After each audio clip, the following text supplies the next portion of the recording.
Hola, ¿cómo estás? Te doy la bienvenida a esta tercera clase del tercer módulo de Gestor en Procuración.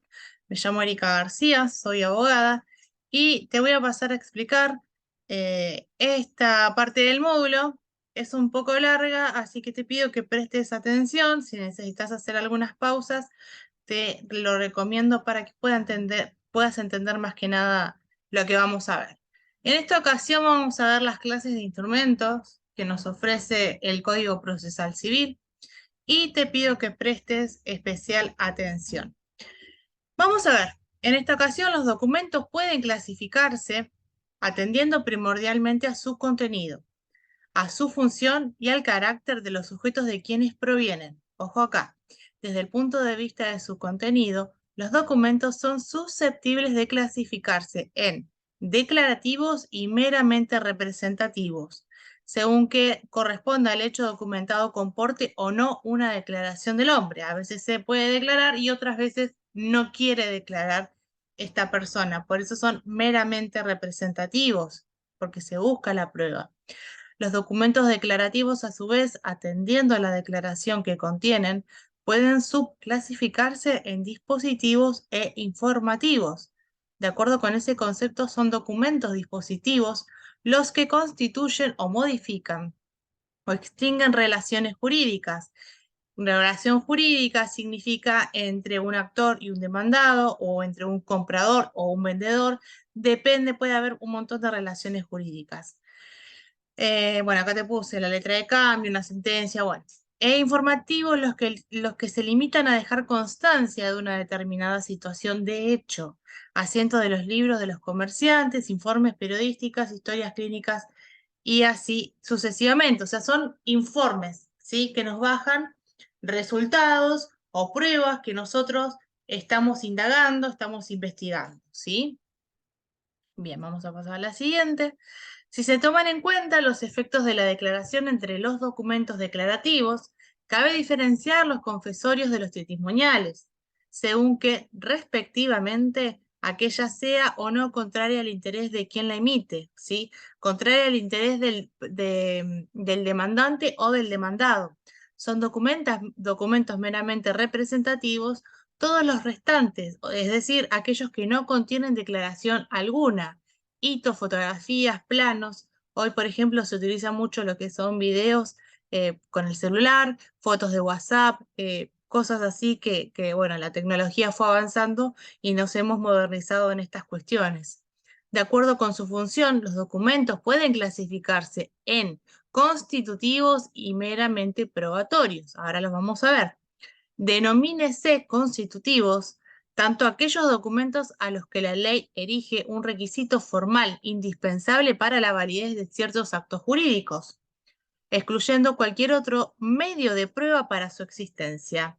La escritura pública respecto de las donaciones de bienes inmuebles o de prestaciones periódicas o vitalicias es uno de los ejemplos. Son, en cambio, meramente probatorios los documentos que constatan la existencia de un acto jurídico respecto del cual la ley no exige una forma determinada y sirven exclusivamente como medios de prueba de ese tipo de actos sin excluir la admisibilidad de otros medios, ¿sí? Acá se vale todo en este tipo de pruebas, los meramente probatorios. Mientras que los documentos constitutivos son siempre dispositivos y escritos, los meramente probatorios pueden no revestir esas calidades porque no le exige la ley una forma para eso. Por lo tanto, dispositivos no escritos, informativos y meramente representativos, ¿sí? Desde el punto de vista de los sujetos de quienes emanan, los documentos pueden ser públicos o privados. Son documentos públicos los otorgados por un funcionario público o depositario de la fe pública dentro de los límites de su competencia y de acuerdo con las formalidades prescriptas por la ley. Son privados todos los documentos que no revisten las mencionadas características, sea que emanen de las partes o de terceros. También puede venir de una entidad pública o privada, de un escribano público o un funcionario público. Eso va a depender mucho qué prueba estemos presentando. Mientras que los documentos públicos tienen valor probatorio por sí mismos porque hace plena fe, sin necesidad de que medie su reconocimiento por la parte a quien se oponen, los documentos privados carecen, les falta ese valor probatorio, hasta tanto se acredite la autenticidad de la firma que figura en ellos, sea mediante el reconocimiento expreso o tácito de la parte a quien se atribuye o mediante la comprobación que puede realizarse por cualquier clase de prueba, entre las cuales el cotejo de las letras es la mayor eficacia que se reviste, ¿sí? Se compara generalmente algunos documentos para saber su autenticidad, si es de buena fe o es falsificado y por eso va a ser de mala fe. La oportunidad para ofrecerla. ¿Cuándo es conveniente ofrecerla? Nos quiere decir esto. Está dada por el artículo 332. Siempre que hablamos de artículos en esta materia, significa que nos referimos al Código Procesal Civil. Nunca te olvides de eso. Sostiene que con la demanda, la reconvención y contestación de ambas en toda clase de juicios, deberá acompañarse la prueba documental. Van pegaditas, siempre van juntitas. Que estuviese en poder de las partes, ¿sí? Si no la tuvieran a su disposición, la individualizarán indicando su contenido, el lugar, archivo, oficina pública y persona en cuyo poder se encuentra esa prueba documental. Si se tratara de prueba documental oportunamente ofrecida, los letrados patrocinantes, una vez interpuesta la demanda, podrán requerir directamente a entidades privadas sin necesidad de previa petición judicial y mediante oficio en el que se transcriba el artículo que estamos leyendo, el envío de la pertinente documentación o de su copia autentificada, perdón, la que deberá ser remitida directamente a la Secretaría con transcripción o copia del oficio. Para eso necesitamos un oficio que nos habilite esa prueba a dicha entidad. Y vamos a ver la primera de las pruebas, porque son varias. La prueba de informes puede caracterizarse como un medio de aportar el proceso datos concretos acerca de actos o hechos resultantes de esa documentación que estamos presentando, archivos o registros contables de terceros o de las partes, siempre que tales datos no provengan necesariamente del conocimiento personal de aquellos, ¿sí? Esta clase de prueba presenta rasgos que las distingue de los restantes medios probatorios. ¿Por qué? Porque se basa en informes, en registros. Procedencia. Los informes que se soliciten a las oficinas públicas, escribanos con registros y entidades privadas, deberán versar sobre hechos concretos claramente individualizados, controvertidos del proceso. Procesarán únicamente respecto de actos o hechos que resulten de la documentación, archivo o registros contables del informante. ¿Sí? Asimismo, podrá requerirse a las oficinas públicas la remisión de expedientes, testimonios o certificados relacionados en el juicio, siempre con nuestra causa. No será admisible el pedido de informes que manifiestamente tienda a sustituir o ampliar otro medio de prueba que específicamente corresponda por ley o por la naturaleza de los hechos controvertidos. ¿Qué pasa acá? La prueba de informes sirve para la prueba de informes, ¿sí? No sirve ni para la prueba testimonial ni para ninguna otra prueba. Es prueba de informes. No mezclemos las cosas. Caducidad. Sí, vencido el plazo fijado para contestar el informe, la oficina pública o entidad privada no lo hubiese remitido, no lo hubiese dado, ¿verdad?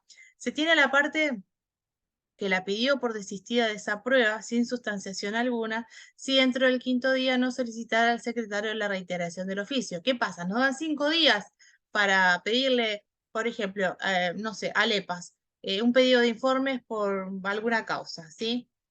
La entidad no nos responde, no nos remite esa prueba. Entonces tenemos hasta el quinto día para pedirle al juzgado que nos libere otro oficio reiterando, por favor, que nos den esa prueba. Y así debería hacerse, porque si no, caduca esa instancia. Recuerda que habíamos visto las instancias cuando caducaban. Bueno, esta es una instancia en donde las pruebas caducan. Bien. Vamos a pasar ahora a la prueba de confesión. Incluye las declaraciones que puedan prestar tanto las partes como los terceros ajenos al proceso.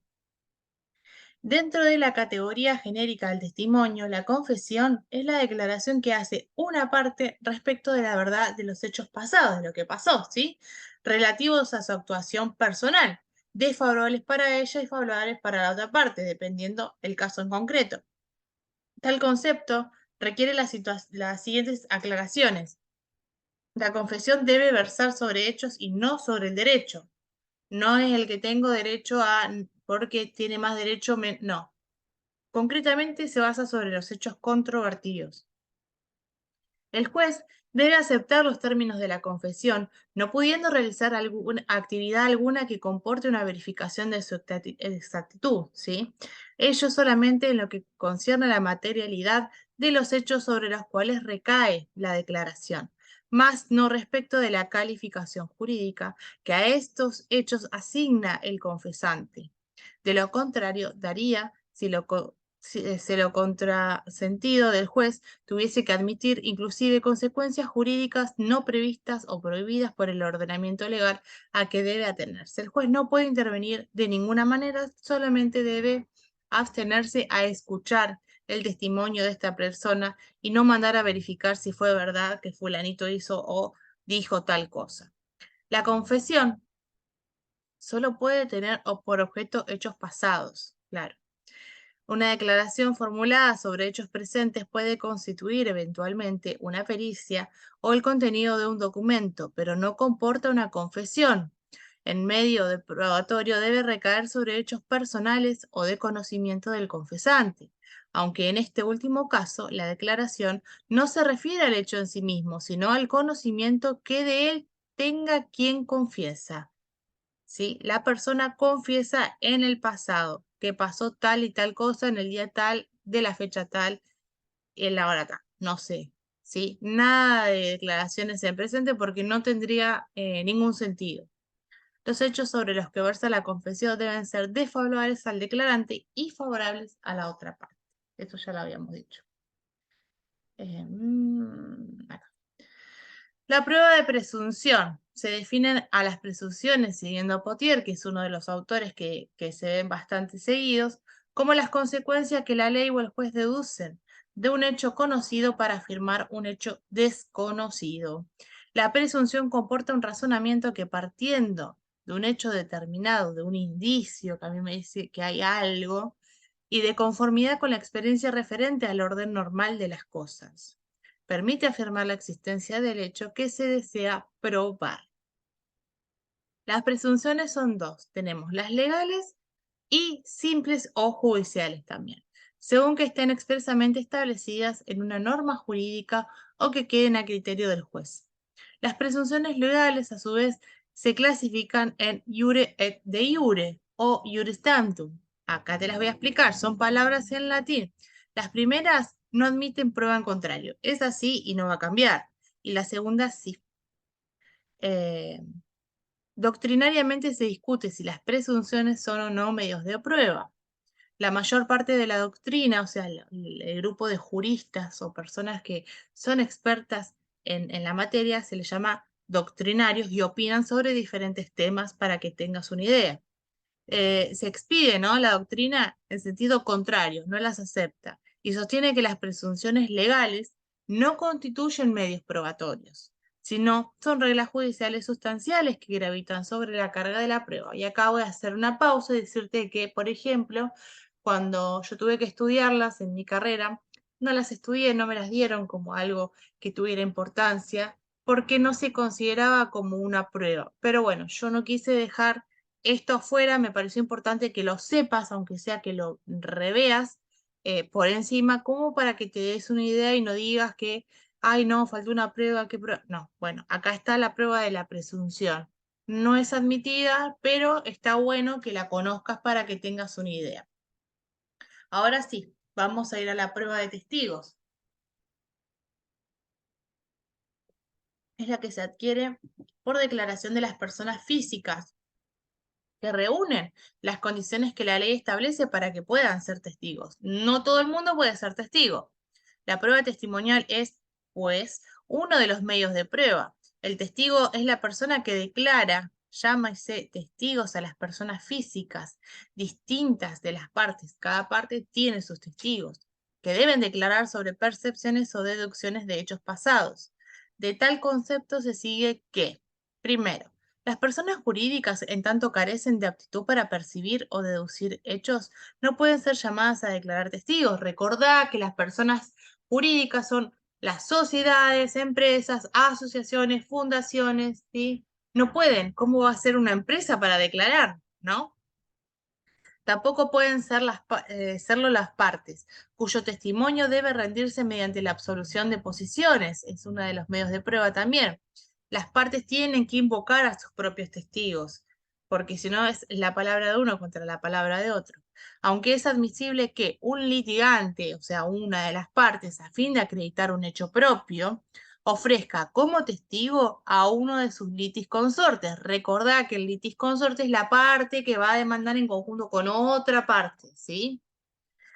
Objeto de esta clase de pruebas no son solamente los hechos que el testigo ha conocido a través de su percepción sensorial, o sea, a través de sus sentidos, cualquiera. No solamente puede ser la vista, pudo haber escuchado, visto, no sé. Puede haber pasado millones de cosas que involucren a nuestros sentidos y nos haga parte de un hecho controvertido. Sino también los hechos que aquel ha deducido de sus percepciones. Pero importa destacar que las deducciones relatadas por el testigo valen como hechos subjetivos, es decir, personales suyos, y no como expresión de lo que objetivamente debe estimarse como consecuencia de determinados hechos, según las enseñanzas de alguna ciencia o arte, pues ello constituye misión propia del perito. El testigo no es experto, sino que puede objetar sobre lo que ha escuchado, oído o percibido. No tiene que ser experto en la materia, por así decirlo, ¿sí? Poniendo un mosquito. Bien, clasificación de los testigos. Desde dos puntos de vista, el de la admisibilidad y el de la eficacia o atendibilidad de su testimonio. Un testigo es admisible cuando la ley no prohíbe su declaración, sea con carácter general o en el caso de que concurran determinadas circunstancias. Si media una prohibición legal, el testigo comprendido en ella se denomina excluido de la causa. Un testigo es atendible cuando su declaración es idónea para crear la convicción del juez sobre la verdad de los hechos a que aquella se refiere. Es inatendible en el caso contrario. Número de testigos. Los números de testigos no podrán exceder 12 por cada parte, no más de eso, porque no necesitamos tantos testigos como para demostrar que un hecho es verdadero o no es verdadero, ¿sí? Cada parte podrá ofrecer hasta 12 testigos como máximo, salvo petición expresa y debidamente fundada que justifique el ofrecimiento de un mayor número, pero hay que hacerlo aparte. También podrán las partes proponer subsidiariamente hasta 3 testigos para reemplazar a quienes no pudieran declarar por causas de muerte, incapacidad o ausencia. Si el secretario hubiese ampliado el número, podrán ofrecer hasta 5 testigos por cada una de las partes. ¿Sí? El interrogatorio. Antes de que haya un testimonio, una audiencia, se hace un interrogatorio, ¿sí? El interrogatorio es preliminar. Aunque las partes no lo pidan, los testigos serán siempre preguntados por su nombre, edad, estado, profesión, domicilio, ¿sí? Si es pariente por consanguinidad o afinidad de alguna de las partes y en qué grado puede ser hermano, primo, tío. Si tiene interés directo o indirecto en el pleito, si es amigo íntimo o enemigo. Siempre se preguntan estas cosas. Si es dependiente, acreedor o deudor de alguno de los litigantes o si tiene algún otro género de relación con ellos. Aunque las circunstancias individuales declaradas por el testigo no coincidieran totalmente con los datos que la parte hubiese indicado al proponerlo, se recibirá su declaración si indudablemente fuera la misma persona y por las circunstancias del caso. La contraria no hubiese podido ser inducida en error. No siempre coinciden los datos que da la parte con los datos que realmente otorga la persona que va a testificar. Carga y forma de citación. La citación de a los testigos se efectuará por cédula judicial. Esta deberá diligenciarse con 3 días de anticipación por lo menos, y en ella se hará saber la obligación de comparecer, y si no comparece hay una sanción, o sea que no conviene no comparecer, sos testigo o sos testigo. De acuerdo con el artículo 434, se ha propuesto acelerar el proceso mediante la producción oportuna de la prueba testimonial, sin imponer cargas de cumplimiento imposible, sin violentar la naturaleza de las personas. La carga se impone por vía indirecta. Consecuentemente, con este criterio, nuestra ley procesal dispone: la parte que quiere que el testigo sea citado por el juzgado debe pedirlo expresamente en el escrito en que ofrece dicha prueba, ¿sí? Si no formula esa petición en tal oportunidad, asume la carga de hacerlo comparecer ella a la audiencia. Eh, la consecuencia del incumplimiento de esta carga es que si el testigo no comparece, o sea, no declara a la audiencia y no justifica o invoca una justa causa, digamos, el juzgado lo declara procedente. La parte proponente pierde la prueba, porque recuerda que hay instancias para todo, y el juez de oficio o a petición de la otra parte debe tenerlo por desistido. Caduca, ¿no? La cédula de citación al testigo debe diligenciarse con 3 días de anticipación por lo menos. Se le tiene que pedir al testigo, avisarle 3 días antes, mediante una cédula. Deberes del testigo: comparecer, ¿sí? El deber de comparecer a prestar declaración testimonial tiene las siguientes excepciones: por parentesco, cuando la respuesta expusiera al testigo a enjuiciamiento penal o comprometiera su honor o revelar un secreto profesional, militar, científico, artístico o industrial. Determinadas personas, debido a la jerarquía del cargo que ostentan, quienes lo hacen por escrito, ¿sí? Cuando estuviera legítimamente demostrada su enfermedad. Decir verdad. Este deber es la esencia del testimonio, si no, no tendría sentido. La ley trata de obtener el cumplimiento de él por todos los medios a su alcance. Exige juramento o promesa de decir la verdad. El Código Penal configura con delito falso testimonio la declaración prestada mediante cohecho, ¿sí? Hay una pena. El juez civil, cuando advierte indicios graves de comisión de dichos delitos de oficio, podrá detener a los presuntos culpables y remitir los antecedentes a la justicia penal. Recordad que por un lado está el juez penal y por el otro el juez civil, pero pueden llegar a actuar conjuntamente cuando pasa este tipo de situaciones. Bien. Deberes: declarar, ya lo habíamos dicho, ¿no? Los requisitos de la declaración testimonial que se correlacionan con dos funciones procesales distintas. Las preguntas que tienen por objeto dejar consagrada la identidad del testigo, que menciona el inciso 1 del artículo 441, que ya lo habíamos visto, se corresponden con los datos que debe manifestar la parte al momento de ofrecerlo, o sea, tienen que coincidir necesariamente. Las ocultaciones o falsedades en que incurre el testigo al contestar esta prueba podrán constituir delito, pero no falso testimonio. Si el juzgado lo considera pertinente, puede pedir documento de identidad. Sanciones. La obligación de declarar es carga pública. ¿Por qué porque el testimonio es un medio indispensable para la actuación de la jurisdicción? Tiene peso, ¿sí? Por ello, salvo las excepciones autorizadas, que ya las habíamos visto recién, la persona citada como testigo tiene el deber, digamos que tiene la obligación en realidad, de comparecer ante el juzgado puntualmente y de contestar las preguntas que se le formulen. La posibilidad de ser testigo es indeclinable, o sea, hay que serlo o serlo, salvo las excepciones que vimos. La importancia que reviste el testimonio como medio de prueba resulta del hecho de que el artículo 243 del Código Penal, en esta ocasión, reprime. El Código Penal siempre reprime. Es importante que sepas esa diferencia. A quien, siendo legalmente citado como testigo mediante la cédula y con los plazos y demás, se abstuviere de comparecer o de prestar declaración.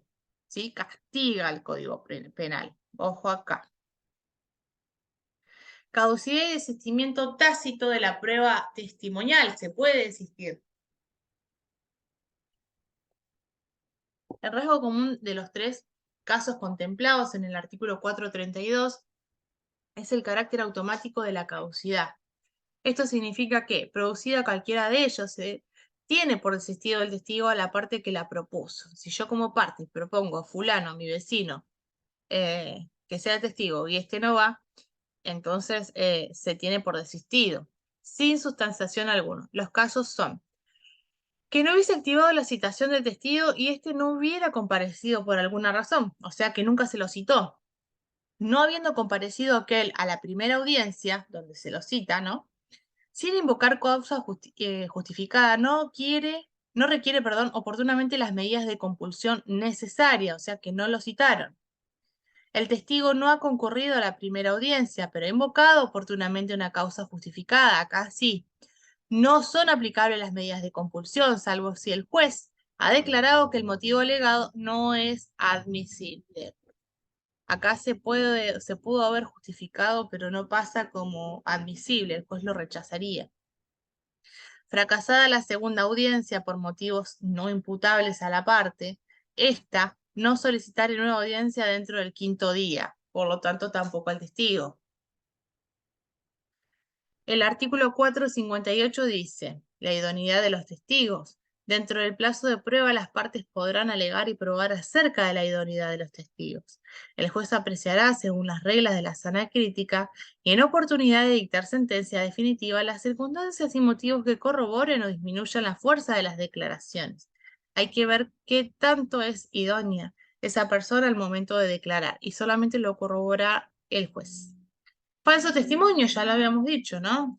Si las declaraciones ofrecieren indicios graves de falso testimonio u otro delito, el juez podrá decretar la detención de los presuntos culpables, remitiéndolos a disposición del juez competente. ¿Por qué juez competente? Porque no sabemos si puede ir por la vía civil o por la vía penal. Y son dos jurisdicciones, dos jueces competentes o incompetentes, dependiendo. A quien se enviará también el testimonio del actuado. Bien, se entiende naturalmente que la facultad judicial a que se refiere la norma solo puede ejercerse respecto de los testigos presentes. En caso contrario, el juez debe limitarse a remitir los antecedentes a la justicia penal. Bien. Bien, la nulidad de la prueba testimonial puede ser que el testigo declare y que también se anule, ¿sí?, esa prueba, y ahora vamos a ver por qué. Sería procedente la declaración de nulidad de la declaración en sí. La audiencia se hubiese llevado a cabo sin la presencia del juez o de los funcionarios en quienes cabe delegar la recepción de la prueba, o el acto careciere de alguno de los requisitos indispensables para la obtención de su finalidad. Por ejemplo, falta del interrogatorio preliminar, que bueno, ya lo habíamos visto recién, que era el nombre, el apellido, todos los datos tenían que coincidir, de la razón de los dichos también. Bueno, pueden haber miles de razones. Pero la nulidad no podrá declararse si, pese a la irregularidad del acto, dicha finalidad se logra. ¿Sí? De acuerdo también con los principios generales examinados en su oportunidad, corresponde señalar que la declaración de nulidad de la prueba testimonial es inadmisible si el impugnante estuvo presente en la audiencia respectiva y suscribió el acta sin formular objeción alguna. Si la parte interesada en la prueba no concurrió a la audiencia realizada en contravención a los requisitos legales, se halla facultada para impugnar la validez del acto mediante incidente que debe promover dentro del plazo establecido en el artículo 170. Bien. La vamos a pasar en esta ocasión a la prueba pericial. Acontece a veces que la comprobación o la explicación de ciertos hechos controvertidos, porque siempre son controvertidos, en el proceso, requiere conocimientos técnicos ajenos al saber específicamente jurídico del juez. El juez no lo sabe todo, por eso necesitamos de diferentes pruebas periciales. De allí la necesidad de que este último sea auxiliado. ¿Quién? El juez, para poder conocer más acerca de los hechos controvertidos. En la apreciación de esa clase de hechos por personas que posean conocimientos especiales en alguna ciencia, arte, industria, y a quienes se denominan peritos, personas especializadas en algún tema que el juez necesite aclarar las ideas, porque el juez no es experto más que en derecho o en la ley. Se pide a estas personas que den su opinión, que hagan un peritaje, como quien dice. La prueba pericial consiste, pues, en la actividad que aquellos deben cumplir con la mencionada finalidad. El artículo 457 del Código procesal establece que será admisible la prueba pericial cuando la apreciación de los hechos controvertidos requiriere conocimientos especiales en alguna ciencia, arte, industria o actividad técnica especializada. Perito es el tercero, porque es un tercero, es ajeno al proceso, técnicamente idóneo, designado por el juez para dar su opinión fundada y con ello contribuir o formar la convicción de aquel, para ayudarlo a tomar una decisión sobre todas las cosas, ¿no? Acerca de hechos cuyo esclarecimiento requiere conocimientos especializados sobre determinada actividad. Procedencia. Será admisible la prueba pericial cuando la apreciación de los hechos controvertidos requiere conocimientos especiales en alguna ciencia, arte, industria, actividad técnica especializada. Volvemos a repetirlo porque es importante que te quede claro de dónde procede y por qué será admisible. El perito es un colaborador que ilustra al juez y es otro de los medios de prueba por los que se averigua la verdad. Colombo define al perito de parte, diciendo que es la persona designada por la parte para que sobre base de sus conocimientos especializados presencie las operaciones técnicas que realiza el perito, formule las observaciones que considere pertinentes y dentro del plazo fijado aquel presente por separado su respectivo informe, cumpliendo los mismos requisitos. El perito. Vamos a ver qué tan idóneo es el perito. Concreta cómo debe justificarse la idoneidad de la persona debe ser designada como perito. Si la profesión está reglamentada, el perito deberá tener título habilitante, ser un profesional, ¿verdad? En la ciencia, arte, industria o actividad técnica especializada a qué pertenecen las cuestiones acerca de las cuales debe expedirse. En caso contrario, o cuando no hubiese en el lugar del proceso perito con título habilitante, podrá ser nombrada cualquier persona con conocimientos en la materia. ¿Sí? Vamos a ver quién los designa y de dónde vienen, ¿no? Las partes de común acuerdo designarán el perito único. En caso de incomparecencia de alguna de las partes o falta de acuerdo para la designación del perito único, el secretario nombrará uno o más según el valor y complejidad del asunto. Los nombramientos de oficio se harán siguiendo el procedimiento establecido en el reglamento de la justicia provincial. Esto va a depender de la justicia de cada provincia, porque recuerda que cada provincia tiene su propio código procesal civil. También tenemos el de la nación, que es por el que generalmente nos regimos. Se oirá a las partes acerca de las observaciones que formulen respecto de los puntos de pericia. El secretario podrá agregar otros. Las observaciones serán resueltas en la sentencia y las costas de los que se declaren improcedentes o superfluos estarán a cargo de la parte que insistió en su producción. O sea que la parte que esté interesada en que se demuestre tal o tal punto de pericia es la que tiene que pagar. ¿Sí? El secretario señalará el plazo dentro del cual deberán expedirse los peritos. Si la resolución no fijare dicho plazo, se entenderá que es de 30 días. Cuando el expediente, por encontrarse pendiente de la recepción de audiencias o de otras pruebas, no pueda ser retirado de la oficina para su estudio por el perito, a pedido de éste o de parte interesada, se podrá solicitar que el plazo para producir el dictamen recién se cuente a partir desde que los autos han quedado a su disposición, o sea, a disposición del perito. Este plazo es prorrogable. Los puntos de pericia son las cuestiones que se someten al dictamen pericial, a propuesta de las partes, previa determinación del juez, quien puede agregar de propia iniciativa las que considere pertinentes, respecto de las cuales los expertos deben expedirse plenamente, donde los peritos, las partes dicen, bueno, quiero que examines tal y tal video o tal y tal foto porque me interesa esta parte. Bueno, ahí deben hacer hincapié los peritos, ¿sí? Por eso se les llama puntos de pericia.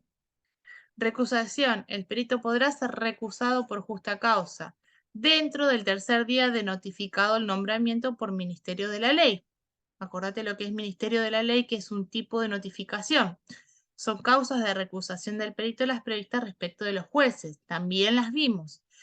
También la falta de título o incompetencia en la materia de que se trate para el caso en que no existiendo en el lugar del proceso perito con título habilitante, se hubiera nombrado cualquier persona con conocimientos en la materia. Lo acabamos de ver. Remoción. El perito tiene el deber de expedirse y con el objeto de evitar en todo lo posible el fracaso de la prueba pericial que están pidiendo o injustificadas demoras en su producción, el código ha sido particularmente severo con el perito que después de haber aceptado el cargo pretende desvincularse del cumplimiento de su cometido o obliga a nombrar a otro, además de la remoción y a modo de sanciones. Pierde el derecho de cobrar honorarios, o sea, si es removido, chao, no cobrás. Debe pagar los gastos de las diligencias frustradas, en cuanto no sean aprovechables para la nueva pericia, encima. Debe satisfacer a pedido de las partes los daños y perjuicios que efectivamente hubiera ocasionado por no seguir, ¿verdad? El dictamen. Forma de practicarse la diligencia, ¿verdad?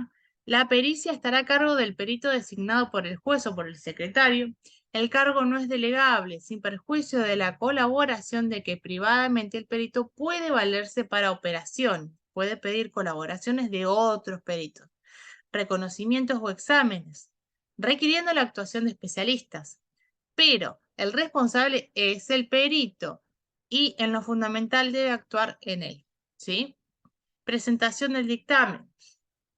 El perito presentará su dictamen por escrito con copia para las partes. Contendrá la explicación detallada de las operaciones técnicas realizadas y de los principios científicos en que se funde. Los consultores técnicos de las partes dentro del plazo fijado al perito podrán presentar por separado sus respectivos informes, cumpliendo los mismos requisitos. La pericia ha de ser presentada en un solo escrito y la falta de presentación de copias no produce la nulidad. El informe debe contener la explicación detallada de las operaciones técnicas realizadas por el perito, ¿verdad? Su opinión sobre las cuestiones mencionadas en los puntos de pericia y los principios científicos, norma de arte, técnica, depende de qué clase de perito sea, en que se funde la opinión. Y por último, la fuerza probatoria del dictamen pericial.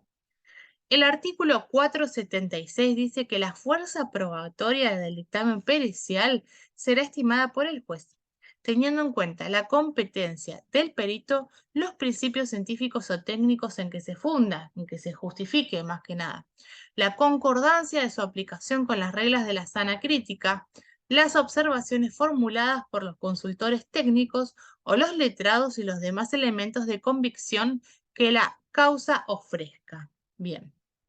En términos generales, la pericia no es vinculatoria para el juez.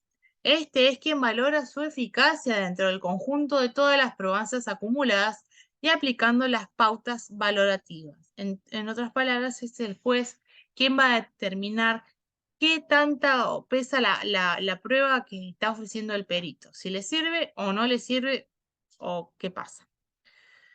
Prueba de reconocimiento judicial, la última, denomínase reconocimiento o examen judicial, la percepción sensorial directa efectuada por el juez o tribunal sobre cosas, lugares o personas, con el objeto de verificar sus cualidades, condiciones o características.